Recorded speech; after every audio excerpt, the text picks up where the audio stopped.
The market research sector is an incredible infrastructure in a country's moment of need. In big businesses, you can find some of the greatest entrepreneurs who also have the ability to work in a matrix, the ability to manage stakeholders, and they're entrepreneurial. Don't keep doing something if you already know how to do it.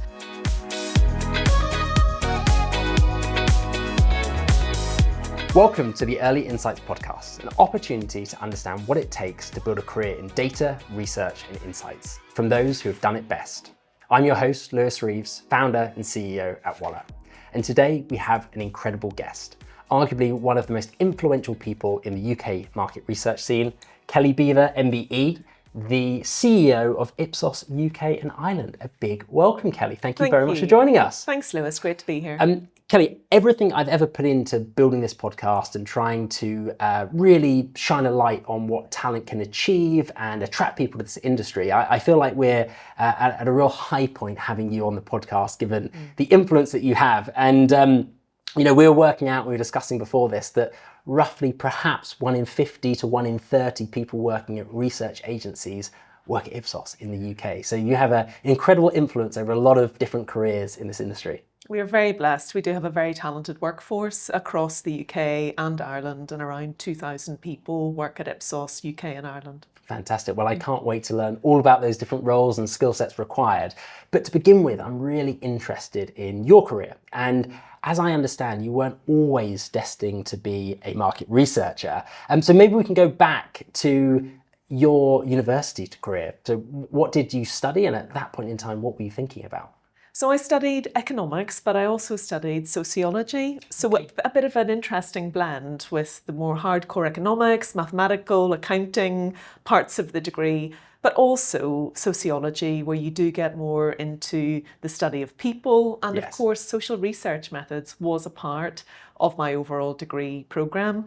And while I was at university, I had my first pass at market research. Okay. I took on the manager role for the Times top, I think it was the top 50 employers, where they do this through universities and they train you up to run a team of researchers to interview students on what they think of various employers. Yeah. And so I did take that on, and that was my first stint into market research. After that, I went into a slightly different career to begin with. And how aware were you of market research back then, or was it not really on your radar?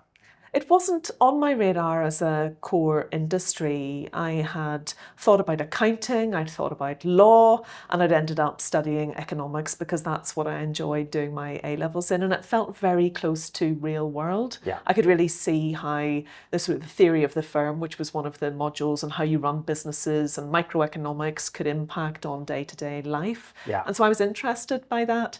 So I hadn't thought about market research, but of course, as I started thinking about jobs that I could do whilst I was at university. Yeah. And I think quite a few people who are in the industry did dabble with a little bit of interviewing, yes, telephone indeed. interviewing. Probably for likes of Ipsos, yes. And possibly for Ipsos, but other employers are operating in the industry too.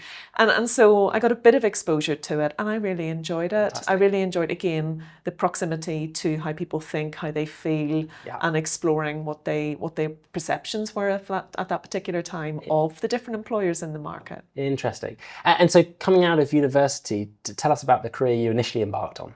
Well, so my degree didn't offer a placement year, and I was quite worried at the end of year 2 that I'd be fit for absolutely nothing. I'd just had a clean academic path with some part-time jobs and a little bit of work experience, and I asked to take a gap year, and during that gap year I managed to get one of 2 very coveted placements at PricewaterhouseCoopers in Northern Ireland. And you went into the public policy and economics internship route at PwC, where you got exposed to some of the really top economics professionals working in Northern Ireland. And let me tell you, they are still top economics professionals. Fantastic. Lots of great talented people from Northern Ireland. And in that environment, you were doing economic appraisals, feasibility studies of arterial routes, of air routes, of major infrastructure projects. And again, it felt like it was real, it was tangible. And when you've spent your academic career just studying, that is really coveted. And so I enjoyed that time. I went back, finished my degree, and I can tell you I was a lot more applied in the last year than I was in the first 2 years. Came out the end of that and went into management consulting as a career, but very specifically economic consulting, and predominantly for government, but not only for government, sometimes for private organisations as well. And was that initially still in Northern Ireland? Well, it was, but the way the system at the big consulting companies worked, and I think still does, is that they have a strong base in some of the regions.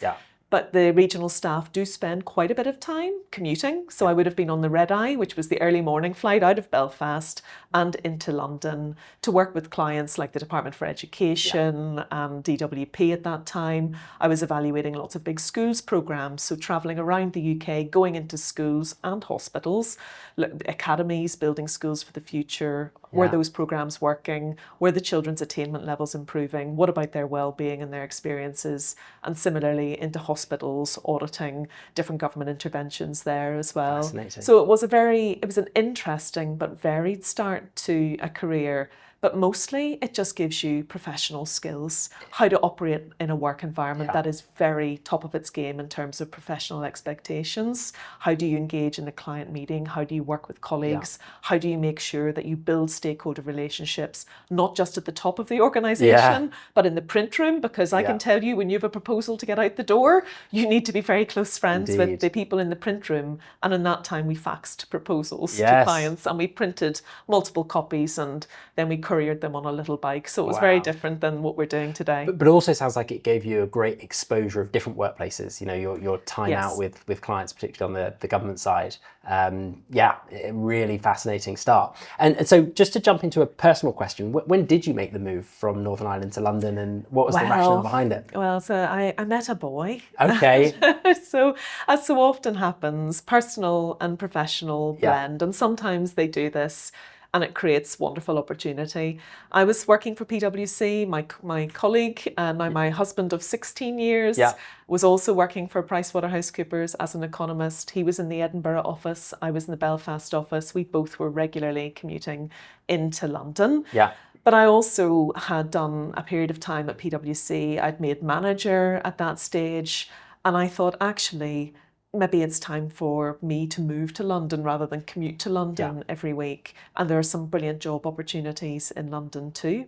So I was offered an equity stake in a small business, and that was a great opportunity because it was an opportunity that business was going to be gearing to sell itself over a period of time, which would give me good financial gains, obviously. But also they wanted to do what I knew how to do, and they wanted to do it in the UK market because they operated across Europe. And so I came in and set up their UK capability for them. Fantastic. So the professional and the personal, timing seemed perfect. They came together beautifully. And so Brilliant. I moved over to London, I think it was 2007. Okay. So a wee while ago now. And I was married in 2009, so this is all correct. Yeah, good stuff. And tell us a little bit about that journey. So you came into an organisation, you took an ownership stake in that business. Tell us about how that journey went. Well, it was a very small business, if I think so. Ipsos in the UK, 2,000 people, as I said earlier. That business was around 20 people. Wow. Really very small business. So there wasn't a printer room in that business? No, there was no printer room. You were the printer. You did everything from top to bottom, and colleagues would work on absolutely everything. They were not necessarily just pure specialists. You needed to be able to turn your hand to, doing an economic appraisal in the UK, right through to, going over to the European Commission and doing some work for them quite differently. And I had no order book when I arrived. So it was developing a proposition, developing brochures, going out and doing meetings with clients, basically prospecting and talking to them about my CV, what I'd done in the past, and talking to them about the wider capabilities of our business and how we'd done similar work for other clients in a different marketplace. And lo and behold, we sold one piece, and then we sold another piece. Fantastic. And before you knew it, we had a team of people dedicated to delivering what was evaluation and appraisal services for a range of government agencies and government departments, which for a small business, the threshold in getting in to work with those kind of departments is quite challenging. So delighted. I remember when we won our first Department for Education contract and how excited the team were to be working not just locally and regionally, but working in with the main government at the time. And as you look back at that experience now, do you feel like there are any great skills that you learned from having to do a lot for yourself? So coming out of PwC, a very big business, now being in Ipsos, a very big business. What were those key skills that you learned? Well, there's a common misperception that just because you're in a big business, you're not entrepreneurial. Sure. And actually, in big businesses, you can find some of the greatest entrepreneurs who also have the ability to work in a matrix, the ability to manage stakeholders, and they're entrepreneurial. So, but they're not wild child entrepreneurs. They can operate in a systematic environment. And in PwC, we were entrepreneurial. We were building through the partnership route in those organisations. You're only as good as the sales record you have. How much value you deliver to your clients dictates your sales revenue, and how well you can collaborate with your colleagues and bring teams together. Indeed. Transplant some of that into a small organisation, and you are free of having to do stakeholder management a little bit because you are the stakeholder, and you can really unleash your entrepreneurial skill even further. So the entrepreneurial side of it transcended from one to the other and has seen me in good stead, and I can see a lot of my colleagues from that time have done very well for themselves too. I'd love to touch on that a little bit later, to think about skill sets for the future. And then your world goes from consulting into market research. Talk to me about that pivot. Well, it wasn't just as clean as that. Okay. It wasn't just as clean as that. So we sold that business. We were successful. I know, it was a great time, and it allowed me to get married and buy a house and all the lovely things that you want to do when you're in your late 20s. We sold that business to a large international development firm. Around that time, the aid market, international development market, was coming under increasing scrutiny for their spend, and therefore the government wanted to prove value for money of any pound spent on foreign aid. So a large international development company that was used to delivering aid wanted to be able to prove the value for money, or demonstrate that it needed to make changes to improve the value for money for what taxpayers' money was going off to how contribute to in countries around the world. And so they bought this company that I was a part owner of at the time, and that was great. I did 2 years through what's called an earn-out process. Sure. You will be well familiar based on your career history. And during that earn-out, they asked me to develop not just the UK capability that I had built, but to develop an international development evaluation business for them as well. And so to set that up, and they were a delivery, so they were implementing on the ground, and they wanted this analytical capability on top of it. And so that's what I did for 2 years. But my heart really wasn't in international development. It's brilliant to have worked domestically in the UK, in Ireland, across the UK, across Europe as well, as my role in that small business involved, and then getting a real look globally and being able to work internationally. I spent a whole month in Lagos and Abuja 1 year, which was, it's an experience. I bet. You don't necessarily want to do it every year, but it was an experience, and there were some amazing people doing amazing work in a range of places around the world that I got to visit and had the privilege of spending time there. But it wasn't for me for the long term. And so I started being more open to people asking me, was I interested? The headhunters phone and they say, oh, we've got these great jobs. Would you be thinking of a move? And I started being more open to it. And I originally accepted a job offer for another consulting company. Okay. And I thought that was going to be the right route for me. And I'll not name all of these organisations, but and I'd said yes to moving. And I got about halfway through what was called, I resigned, and I had gardening leave. Now, gardening leave is the gift. It is a gift. Your company pays you to not work. To not tout for business, to not keep in contact with clients, to not keep in contact with staff, because they perceive you to be a threat to their commercial success. And so I was put out on gardening leave, and I negotiated with Mr. Beaver, and I said, listen, when do you get this opportunity? Can I go to Australia for a bit? So I went off to Australia, visited some friends out there. And whilst I was there, I had an approach from another headhunter. and a fabulous lady called Abby Blank, who I will name. She was great, and she said to me, Ipsos is looking for somebody to come in and lead their evaluation. They want to build out an evaluation capability for their public sector practice. I'd partnered with Ipsos. I'd brought them in as a research provider on the economic or other management consulting work that I'd done in the past, and I was always really impressed. The caliber of their people, how they show up to pitches. They are slick. They are capable. I thought, right, okay. Okay, I know I've committed, but let me have a conversation. And I spoke to Bobby Duffy, who was at Ipsos, and he's now running the King's Policy Institute. And I talked to Ben Page, who's obviously leaving Ipsos later this month after a fantastic nearly 40 years in the industry. Incredible. And at the end of those conversations, I had agreed to sit on the beach in Australia and write a business case for joining Ipsos and building this practice. And I did that, and I did a call with them both, and I said, look, I think I could do this, and it would be an easier place to do it based on the synergy we already have between the consulting side or the advisory side, the economics, and the core data that Ipsos can provide. That's a really sweet partnership. Indeed. And so they offered me a role, and I joined Ipsos and set up what was called the evaluation unit within the public affairs business, which is now, I believe, it's about half of all of the public affairs business in Ipsos in the UK, and public affairs is about 25% of the Ipsos UK business. So it's a big chunky business now, and it's really valuable work across every single policy area. The team have just taken it from strength to strength. Yeah, and clearly within Ipsos, you've had a very entrepreneurial journey to go from launching that team to now running the entire region. Tell us a little bit about those steps that you've taken along the way, and how you've gone over 14, 15 years to leading the business. So I swore I would only be there 5 years. That's the mentality of somebody in their early 30s, isn't it? I will just do 5 years and then I'll move on. But when you find an organisation which you bring the right match of skills with their strategic need at a particular time, and they're really good at creating new opportunities and stretching you and pushing you on to do something else, why wouldn't you stay for nearly 15 years? And that's why Ben ended up staying for the best part of 40 years as well. Incredible. And as the business develops and evolves, you develop and evolve. There's never a shortage of opportunity as long as you keep pushing things forward as well. So I came into public affairs, and I was the first Ipsos, or Mori as it was, is a business that has some very long tenured staff, 30, 40 years. I'm sending out beautiful emails on a regular basis saying, thank you so much for your 35 years of service. Here's the benefits that you get now that you've been with us for this period of time.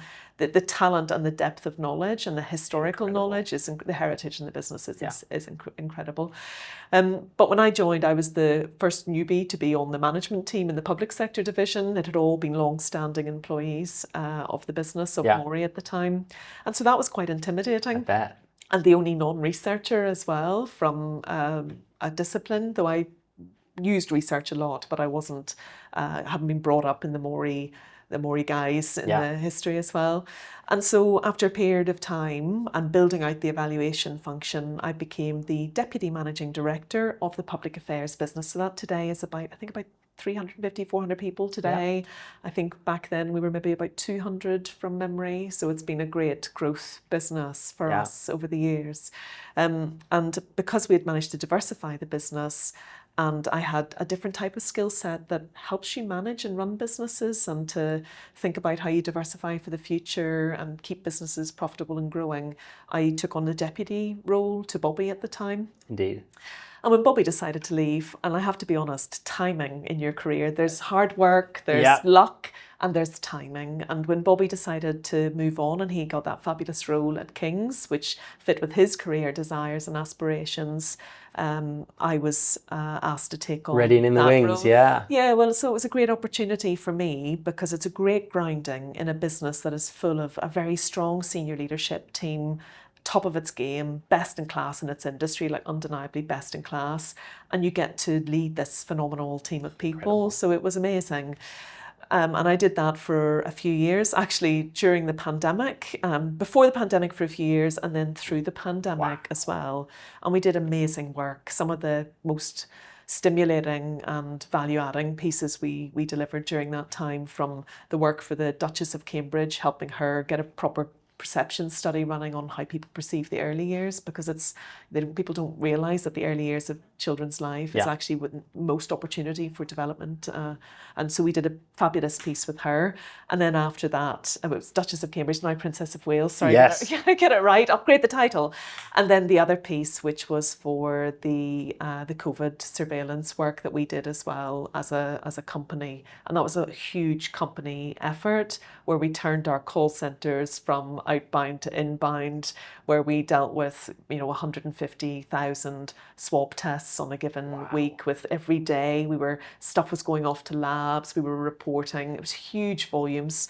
Cold chain, we developed a cold chain. You know what a cold chain is? Because I didn't know what a cold chain was before this, but so that the swabs could be transited at a certain temperature from the house right through to the laboratory, so that they would be kept intact, and we could giving people whether they had a record of whether they had COVID or not COVID at a particular period of time, and advice on what to do. That wasn't the technology I thought we'd be talking about in market research today, but there we go. No, but this is it. If you understand, if we talk about the infrastructure in this country, the market research sector is an incredible infrastructure in a country's moment of need. When you need to know what people are doing, what they're thinking, what they're feeling, and indeed perhaps even biological samples, how do you get that data? We are a nationally important infrastructure, and in that moment, we turned that infrastructure around very quickly in a period of weeks. We were behind the ONS study, the massive study that they were doing, and we ran our own with Imperial College, which was the REACT study. That public affairs team and the operations team at Ipsos did an amazing job during that time, alongside colleagues in the laboratories and other places. And then after public affairs, another timing moment, when our founder Didier Truchot, who founded Ipsos back in 1975, decided that it was time for him to step back from CEO. He'd been the only CEO Ipsos had ever had in its history. Incredible. And he stepped back and became chairman. And he needed a new CEO, and he appointed Ben Page, who was leading the UK and Ireland at the time. And so there was a process. There was a process where people could demonstrate their interest for the role of CEO for the UK and Ireland, and put in an application, go through an interviewing process with Didier, the CFO at the time globally, and Ben obviously as well, and some other chair people who'd been around, because we'd have had chairmen around the UK business at that time too. So there was a process. And I didn't apply originally. I wasn't sure. I spoke to my husband, as all good women do. I spoke to my husband and I said, listen, this is a huge thing. My job, public affairs, is a huge business. It's really challenging to run this business. It's all consuming. The amount of networking you have to, it's a big part of the gig, as well as, you have to be on tap for media on a regular basis, and you're running a business that is a big business. And he said, no, go for it. And then Ben reached out and he said, are you thinking of actually applying for this? There's a process, we have applicants, and if you're interested, we'd welcome an application. And so myself and a number of others put applications forward, and there was a process that was run. I think I lost about 10 kg in that couple of weeks. It was absolutely horrific, just the strain and the stress of it all. And in the end, I was appointed. They had a staff panel. There was a staff. I was like, who's created this innovation? There's some serious governance going on. It's great. No, it's a big gig. And in Ipsos, we have regional territory markets, and the UK and Ireland is a really important territory market where we are, in many of the things that we do, best in class, and maintaining that best in class, that's not easy, and pushing businesses on to do new things and to develop in market. You need to make sure that you've got an active plan for that as well. So, and that was in 2021. It's now 2025, and that feels like it was a lifetime ago. I bet, yeah. But all going strong. I've got some interesting questions. So, one of the things I think is fascinating about market research is the exposure and influence that a lot of people in this industry get from their very early career. And now clearly you've had some of the greatest exposure. You spoke about some wonderful projects there, but talk to us on a sort of personal level. What have been some of the pinch yourself moments that you found yourself in situations where you go, I didn't really expect market research to bring me into this environment? I did expect it. You did, yeah. I did. Because you're out there advising politicians and... I did. And I think if I look across the industry, and I'm quite selective about the events I go to, because there's lots of invitations you could accept. You could be out every night of the week and more, and it's not good for you. Never mind being too present in places. It's not helpful either. So when I do go, I struggle with the view that this industry have itself sometimes about not being in those rooms, and I absolutely expect to be in the rooms that I am in. I had Julia Gillard, the first female Prime Minister of Australia. I would see her on an annual basis. We do a lovely thing together, but it's a really important landmark study of global perceptions around female equality.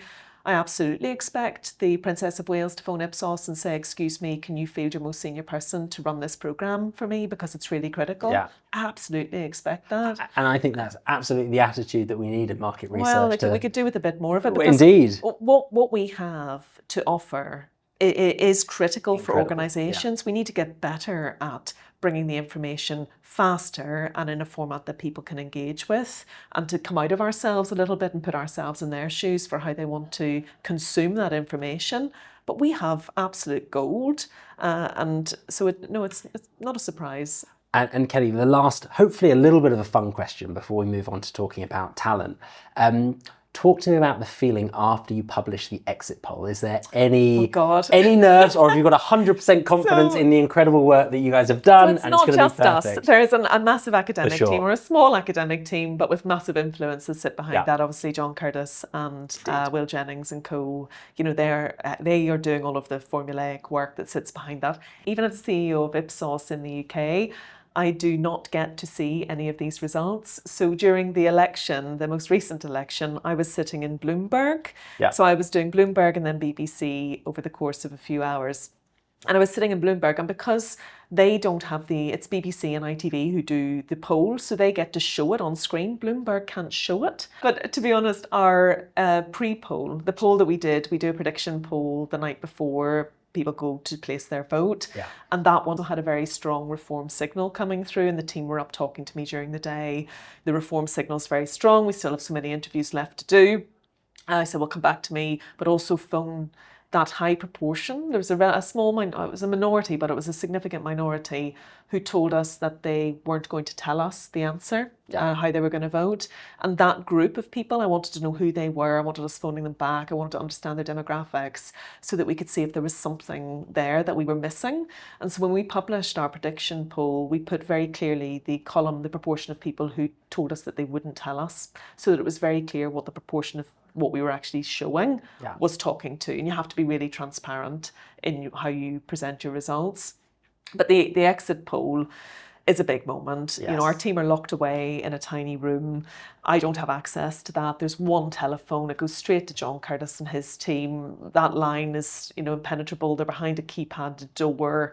It's super, super top secret. Combined, our field force who are out there, I'm sure you know how they do it. Like, they're literally getting people to put a ballot in a box, just as they've just done, literally mimic the vote in the same way that you've done it with this ballot box outside of the voting room. And so it's a very simulated piece. Fantastic. We could talk about politics all day, but for another time. I'm really interested as we think about talent in the industry. Your 14, 15 years at Ipsos, have you seen any major shifts in the talent and the roles that Ipsos has, that it has now compared to when you first started? Definitely. So Ipsos was predominantly a research organisation staffed by researchers, data managers, yes, data analysts, yes. But today, the multidisciplinary nature of our business has really expanded. Project management, data science, data engineers. I've got, I think, nearly 500, in the UK business would be data engineers, data analysts, data scientists, working across a whole range of not just survey-based data, but a whole range of different types of data. Yeah. I have a team who go on client premises, and then their job is to bring, using the client's data as the anchor, bring other data together to create proper dashboards. So they are totally tech agnostic, but they work on client premises to do that kind of work for them and answer whatever client question they have with whatever data they have. Masters of all data, not just that data that we have created. Sure.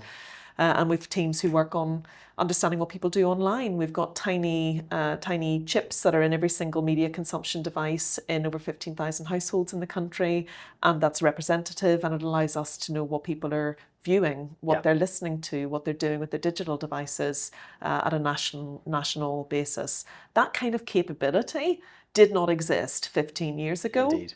But that is absolutely part of our core capability today. Yeah. Policy specialists, people who are brand specialists, strategy teams, consultants. It's a very wide range of talent in the business, which means our hiring processes are quite different than they were. And you mentioned there a bit about hiring. I'm fascinated, particularly you've also mentioned about the long tenures of Ipsos staff. Yes.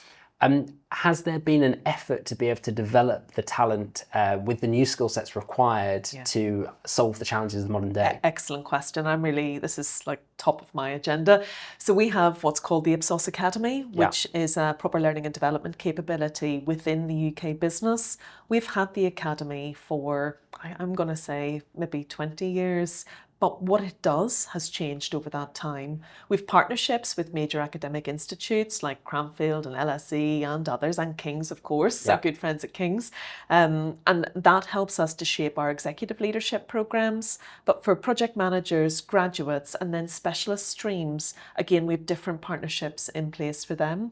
We accredited all our staff in our own AI capability, Ipsos Facto, but we have a whole stream around artificial intelligence and how it's being embedded in the business and what that means for learning and development in people's roles and so much more. But that is a critical part of building what is going to be the market research industry of the future, because it will not look like it does today. Indeed. And it will be even more different than the last 15 years have been for this industry. And so the skills and the development of our people is absolutely mission critical for us. Fantastic. And fascinatingly, you touch on AI there. And I think as the conversation's evolved over the last few years, there's been potentially a few years back, there was a is or if AI might play a role. I think we're very confident now it's here to stay.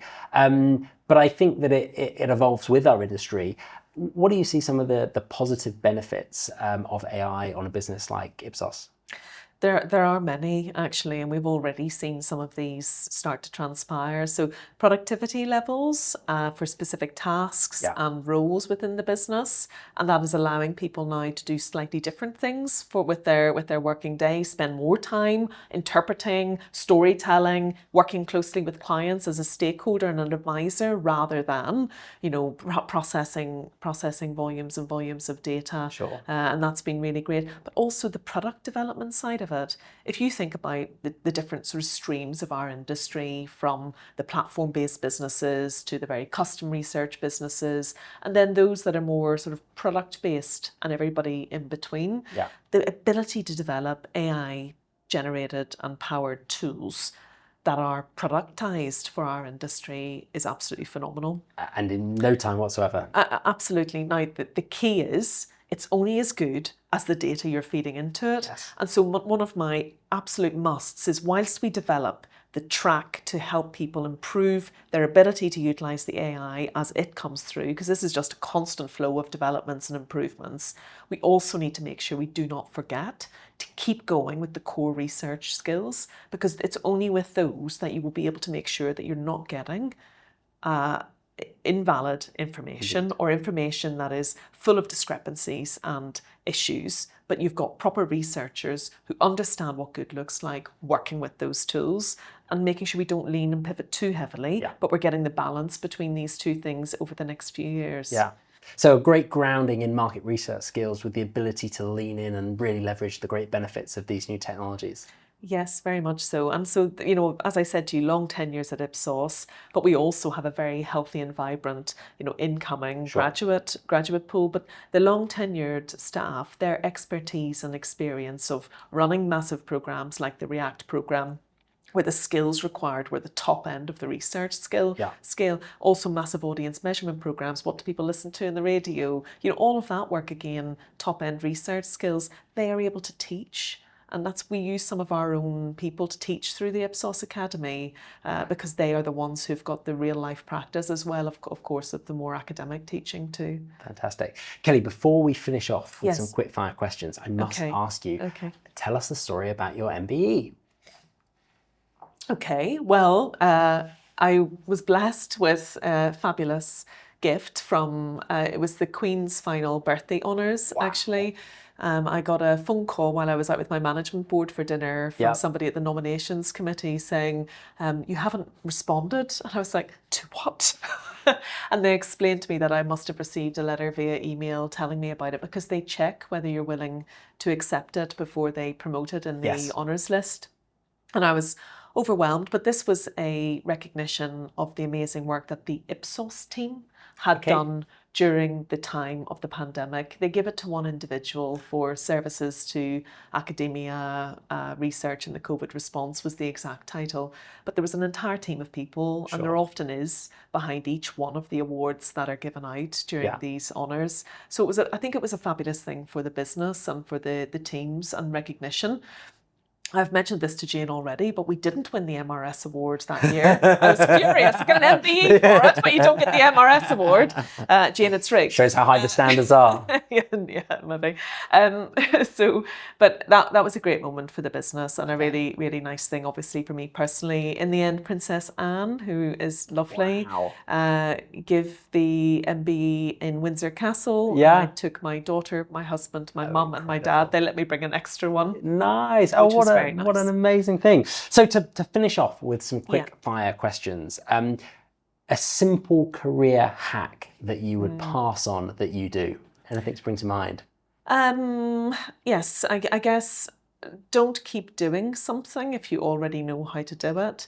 You know, it's very easy once you know how to do something to keep doing it, no matter what it is. It might be an additional role in your organisation. Maybe you're like the gender network champion, or you're running the AI diversification programme, or you're doing something additional.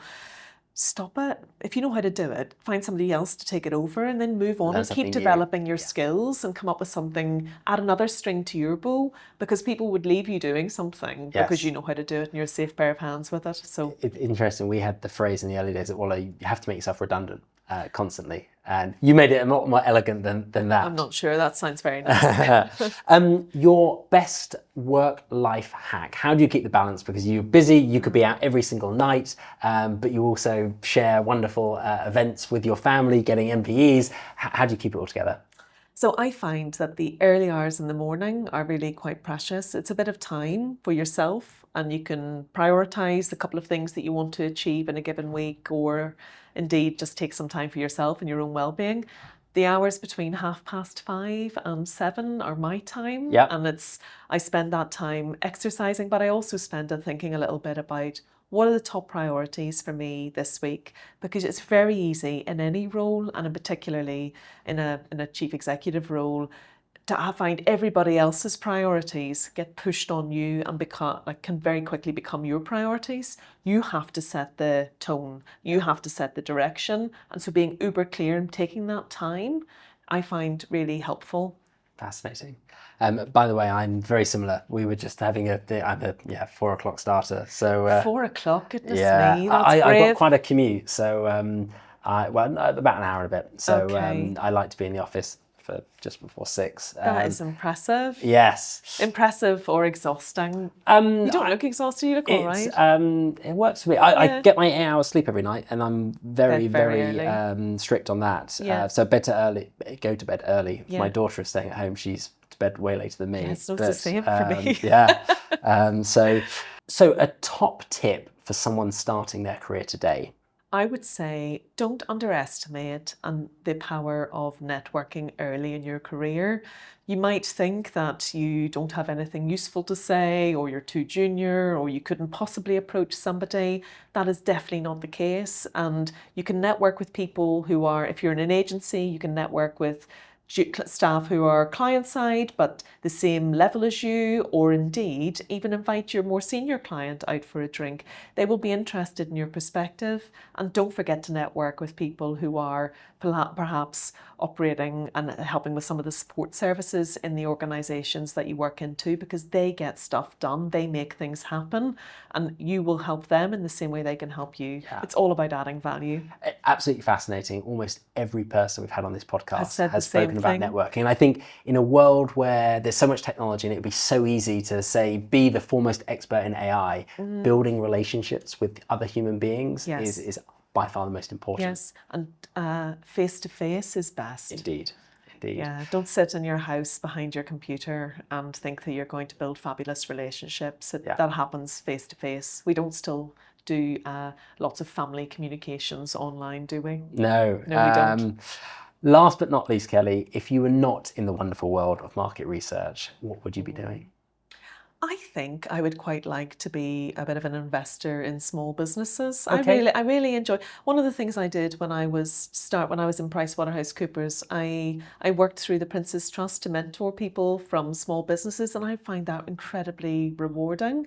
And if that for me, if I had the ability to do that and to provide advice, guidance, and investment to small businesses, I think I would really enjoy that. Nice. But obviously, if I wasn't at Ipsos, I don't think there'd be anything as rewarding to do elsewhere. But could that be something in slightly later in your career that you could scratch that itch? But also, walking holidays. I've got a tiny dog. I'm sure I could fill my time. I hear once people retire, they wonder how they ever fit in a job. Fantastic. Kelly, thank you so much for joining us today. Pleasure. That's really, really valuable. Thanks for having me.